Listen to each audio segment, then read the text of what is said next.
And Antoinette, you went very quickly over this current issue of public policy controversy. Your analysis suggested that brokers who have a responsibility only to invest in funds that are suitable for the client are more likely to do something that, in your view, is not in the client's interest than financial advisors who have a different legal standard, a fiduciary standard, where they're supposed to put the client's interest ahead of theirs. So you elaborate a little on what you think would be optimal public policy here. It doesn't sound like this is nudge. This sounds like regulation, that you think we should change the incentives and the rules. Right. You're right, that is not nudge. This is in a way a response, and this is actually a response that the Department of Labor has proposed recently for rollover IRAs.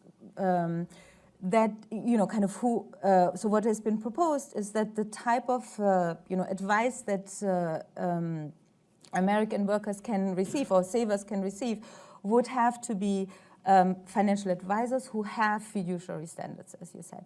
I think why I actually like that proposal, even though it is not nudge, it is regulation, is that it still leaves a lot of flexibility to the private sector to then determine how to structure the advice, how to incentivize the advisor. Maybe, we've seen a lot of really interesting new models with, big data and new technologies of online advice, making advice much more technology aided and in some sense, I believe, more fitting into people's lives because people's life is more and more mobile, and so meeting once a month with your financial advisor in person might sound like a nice thing, but for most people probably is not even practical, right? And therefore these new models that also are cost saving could be very good, and all this is possible under that new rule, right?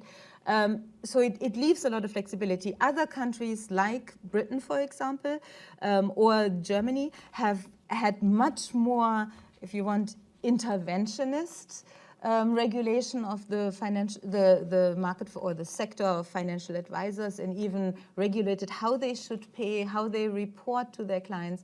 And I feel that would stymie probably or stop a lot of innovation in that market. So as I understand, and this may be a caricature, the industry argument is if the Obama administration's rule goes into effect and they're required to employ a fiduciary standard and there'll be so much paperwork and stuff that they will shun the small saver. Right. And the administration's response is no problem because those people probably should be going to some online site and being steered into an index fund anyway, so they're not going to lose anything.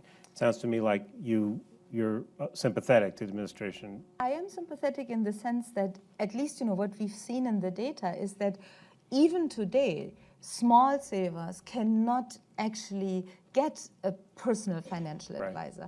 Because, and that's unfortunate, right? But the truth is that to get good advice from a highly trained person that is who is expensive, right?